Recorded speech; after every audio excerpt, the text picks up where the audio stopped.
Transcurría el año 7 a.C. El no tener hijos para un judío era una pesada carga, y más para Zechariah, que era un sacerdote del templo. Elisgeba, su bella esposa, ya había perdido el ciclo periódico que le posibilitaba la concepción. El trabajo de Zechariah en el templo era metódico, incluso tedioso, pero se consideraba un privilegiado por ocuparse de las ofrendas y del incienso del divino templo de Jerusalén, pues este puesto no estaba al alcance de cualquiera.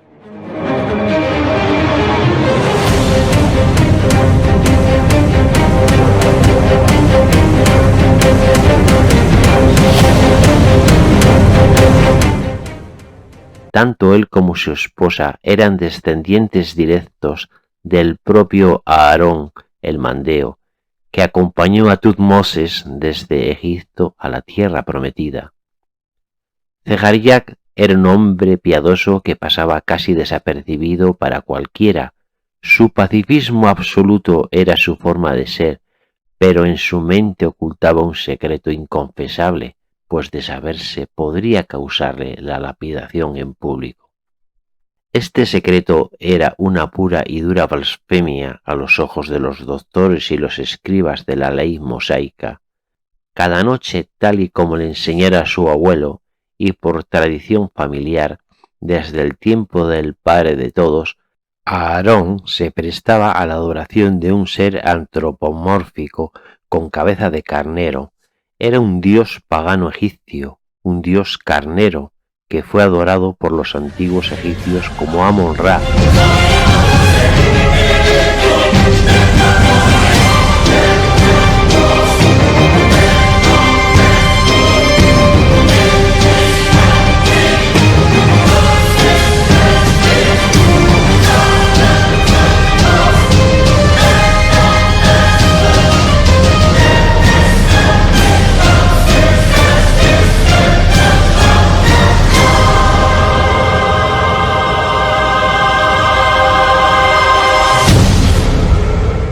Pero en realidad sólo los orfebres mandeos conocían la forma exacta de su dios Atún.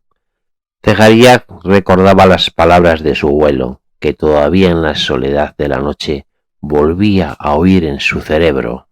Mira, Zacarías, cuando nuestro divino padre Aarón salió de Egipto, portaba la tradición sagrada que el dios Atún dictó al faraón Akenatón. Nuestro Dios, el carnero, era el Señor del Verbo, el portavoz del Consejo de los 9, nuestros creadores. Fue en el Sinaí donde Tutmosis traicionó la divina enseñanza y se entregó al Dios extranjero, Yahvé. Nuestra tribu se sometió bajo amenaza de muerte a dicha adoración, pero en nuestro corazón seguimos nuestros ritos en silencio. Cada noche debes recitar los 72 salmos para no perder la conexión con nuestros creadores.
Zehariah, a semejanza de todos sus antepasados, practicaba su culto en secreto mientras realizaba su ministerio en el templo.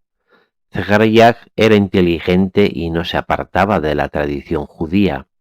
Guardaba el Sabbat y asistía a los enfermos y a las viudas en compañía de su esposa, que le acompañaba en la práctica de la virtud ante el pueblo.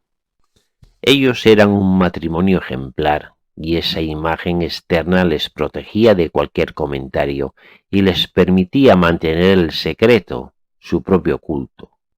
La pareja vivían en una casa familiar muy acogedora en Hebrón, que estaba a unos 25 kilómetros del templo de Jerusalén.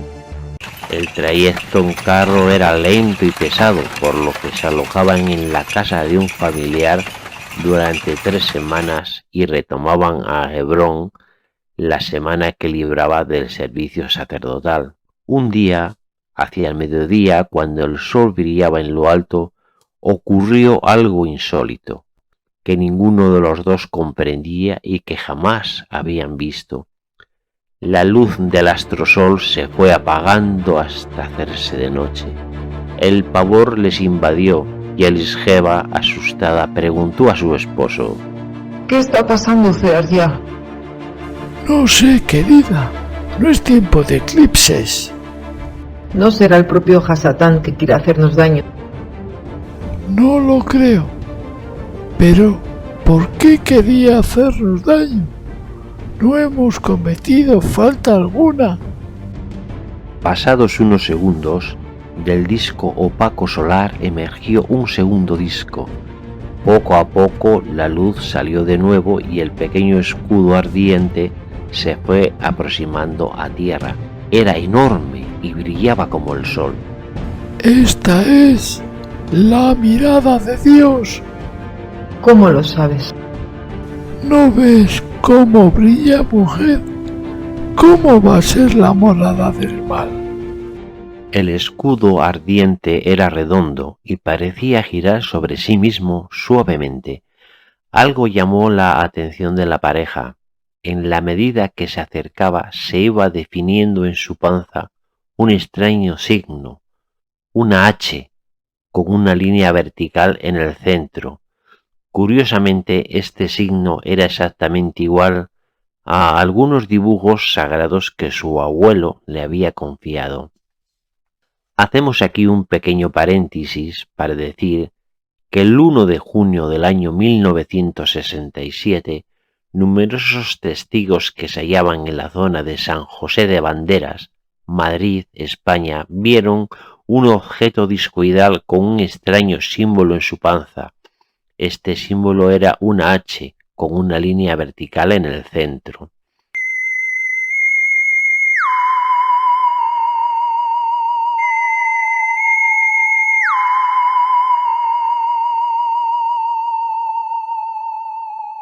El 27 de septiembre del año 1989, una nave extraterrestre aterrizó en Voronezh, en la ex Unión Soviética. Varios niños afirmaron haber visto un ovni que tenía en su panza un extraño símbolo, una H, con una línea vertical en el centro.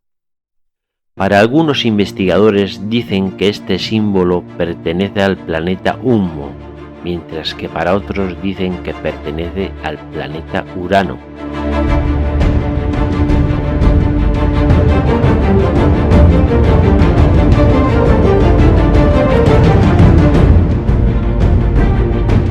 ¿No les resulta curioso que la nave que apareció en Madrid, así como la del Voronezh, tuvieran el mismo símbolo en su panza a la que vio Zehariah?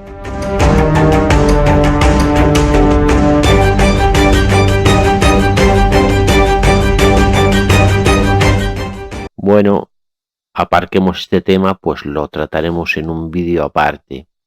Según el abuelo de Zehariah, aquel símbolo era similar al que identificaba una tribu celeste que servía al Consejo de los Nueve.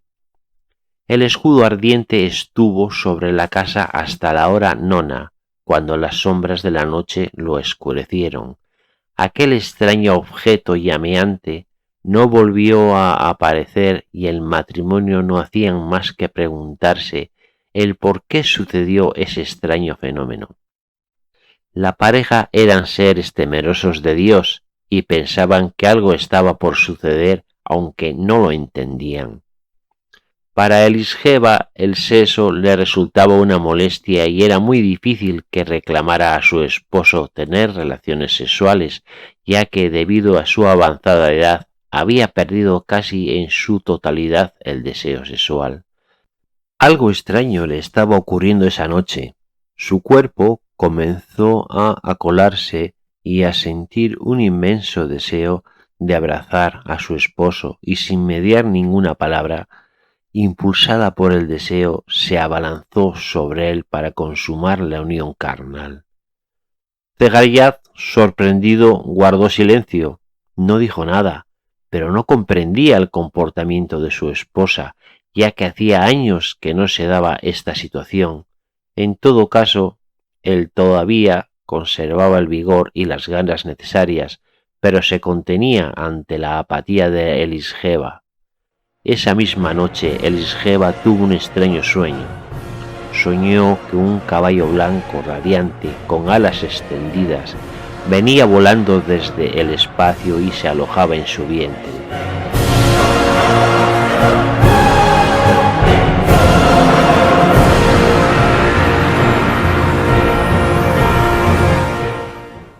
A la mañana siguiente, Elisheba contó a Zecharyah el sueño que había tenido. Zecharyah, he tenido un extraño sueño anoche. Mujer, estás muy rara desde ayer. ¿No será que ese escudo ardiente que vimos te ha embrujado? Pues bendita sea la brujería, pues te he amado con pasión y he soñado con alegría. Zecharyah no quiso comentar nada. Algo estaba sucediendo que no terminaba de entender. Recordando a su abuelo, que para él fue el ser más sabio que conociera en su vida, nunca le había hablado de escudos llameantes ni del símbolo que aparecía en su panza, que era similar a los dibujados por su abuelo y que hablaba de los mensajeros celestes. Al día siguiente, Zecharyah y su esposa se dirigieron al templo de Jerusalén. Como cada día, Zecharyah extendió los lienzos sagrados, encendió los candelabros y las escudillas de incienso. Todo estaba preparado para que los fieles entrasen a presentar sus ofrendas. Zecharyah salió al patio y, alzando los ojos al cielo, vio el mismo escudo ardiente que vio el otro día. Con certeza se decía sin parar a sí mismo: es el mismo escudo, es el mismo escudo, y ahora está parado en lo alto, sobre mi cabeza. Sin duda los fieles que estaban en el recinto externo del templo lo estarían observando también, pero nadie parecía reparar en ello. Volvió a mirar hacia arriba y el escudo permanecía allí, no se había movido. De repente el pánico se apoderó de él, quedándose petrificado al ver cómo el escudo descendía y de la panza del mismo salía un pasillo de luz que iluminaba todo el patio interior del templo. Al instante un ser luminoso, alto, con cabellos rubios, se deslizó por el pasillo de luz y se presentó ante él, diciéndole: Zecharyah, no te asustes, no trates de razonar, ni pienses que has perdido la razón. No podrías entenderlo. Quiero decirte que tu esposa ha concebido un hijo. Él es uno de nosotros que ha de revestirse de carne para mostraros el camino de la sabiduría. Él será conocido como el más grande de los hombres nacido de una madre. Su nombre será Joan y guiará a los hombres en la senda de la ley del Uno. La ley que Atún trajo a los hombres en el tiempo de Egipto. Él será el verbo de Atún hecho carne. No deberá comer nada impuro y deberás educarlo en la tradición sagrada del pueblo mandeo.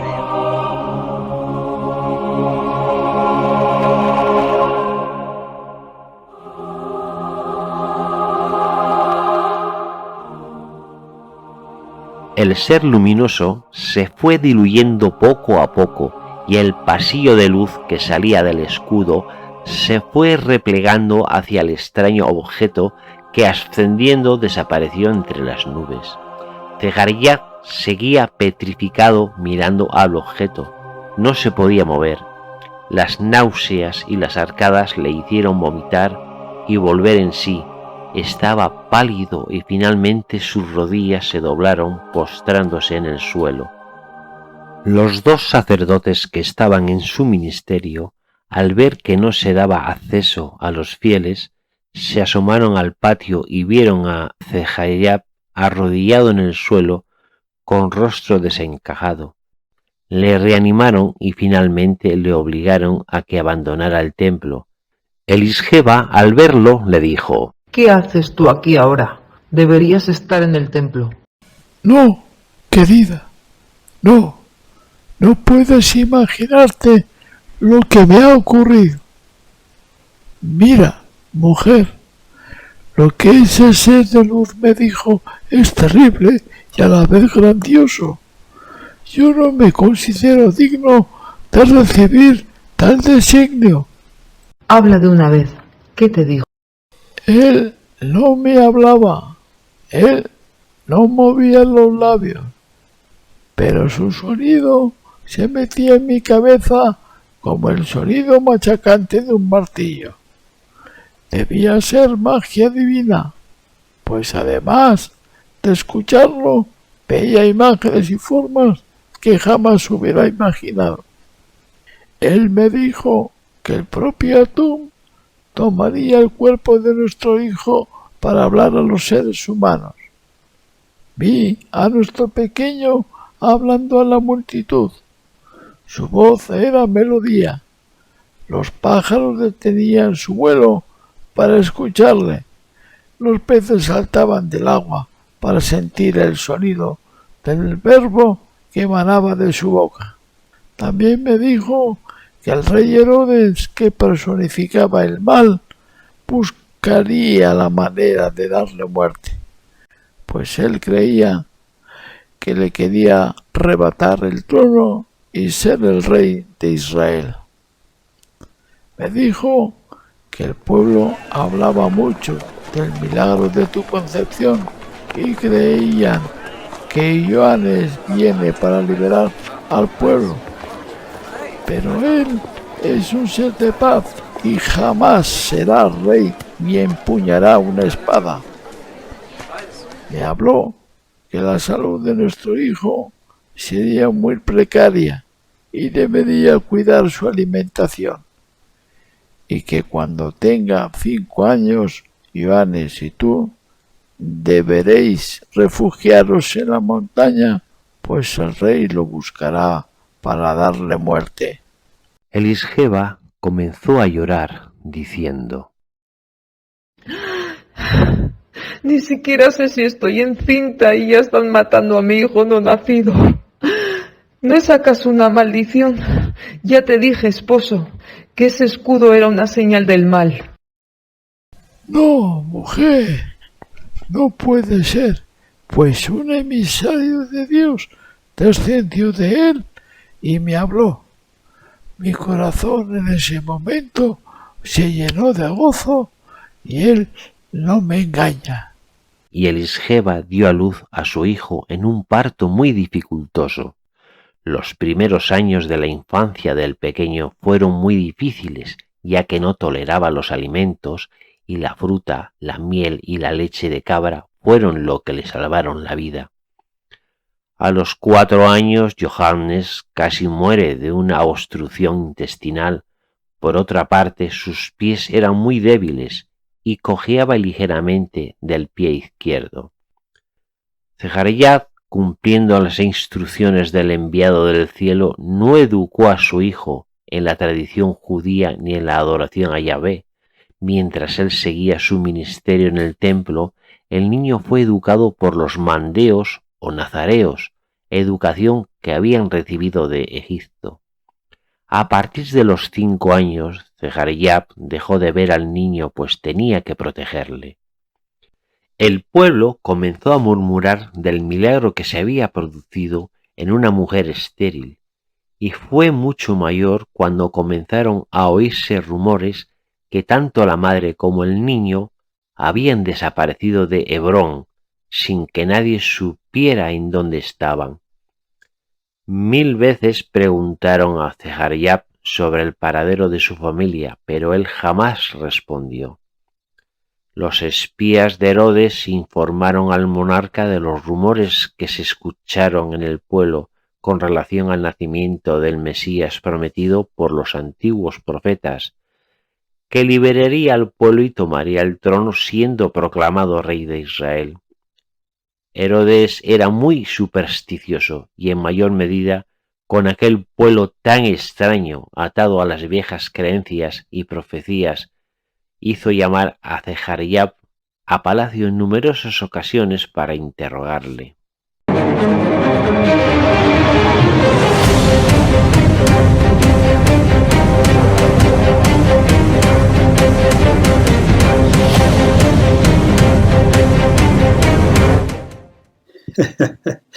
Y dime, buen sacerdote, ¿es acaso tu hijo el nuevo Mesías que ocupará mi trono? ¿Dónde está? Mi hijo jamás será rey. Él no ha venido a ser rey de un reino de carne, sino de espíritu. Nada debes de temer de él. Herodes era feroz con sus enemigos, además de vicioso y sanguinario. Era muy inteligente y sabía que aquel viejo sacerdote estaba encubriendo a su hijo. Zechariah no abrió la boca y se negó a hablar, y eso desesperó al monarca. Herodes comprendió que ni con la tortura aquel hombre hablaría. Decidió que si no podía matar a su hijo, mataría al padre, y así de esa manera se acallarían los rumores. Un atardecer, cuando la noche comenzaba a invadir la ciudad, Zechariah se disponía a abandonar el templo. 3 esbirros encapuchados penetraron en el atrio central del templo y dieron muerte al sacerdote.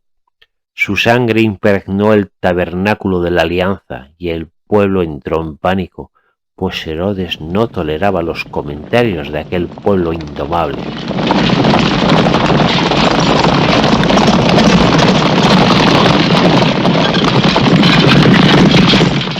Las madres que habían parido por aquel tiempo temieron por sus hijos, puesto que Herodes, al no encontrar al hijo de Zechariah, quizás ordenara matar a todos los niños. El pueblo conocía la impiedad de aquel diabólico monarca y temieron por los niños. De este rumor se levantó en los años sucesivos la leyenda de que Herodes ordenó matar a todos los niños inocentes de Israel. Pero el rey no ordenó tal matanza, pues su salud comenzaba a indicarle que su fin estaba próximo. En el año 2003 se descifró una inscripción en la conocida tumba de Absalón. Esa tumba era un monumento del siglo I en Jerusalén. La inscripción decía: «Esta es la tumba de Zacarías el mártir, el sagrado sacerdote, el padre de Juan». Algunos académicos creen que este es el lugar donde fue enterrado Zacarías, el padre de Juan el Bautista. Elisgeba y Johannes, como en su día lo dijera Zechariah, se refugiaron en la región de la cueva de Sorek, en las montañas donde vivían los mandeos. No les resultó fácil llegar hasta allí, pero Elisgeba sabía que allí estarían protegidos por la tribu mandea. Cuando llegaron, fueron recibidos por el anciano, que era el sacerdote mandeo, llamado Ananías. Él había informado a la tribu que muy pronto llegaría un maestro de justicia que sería su líder y que incorporaba en él al carnero sagrado.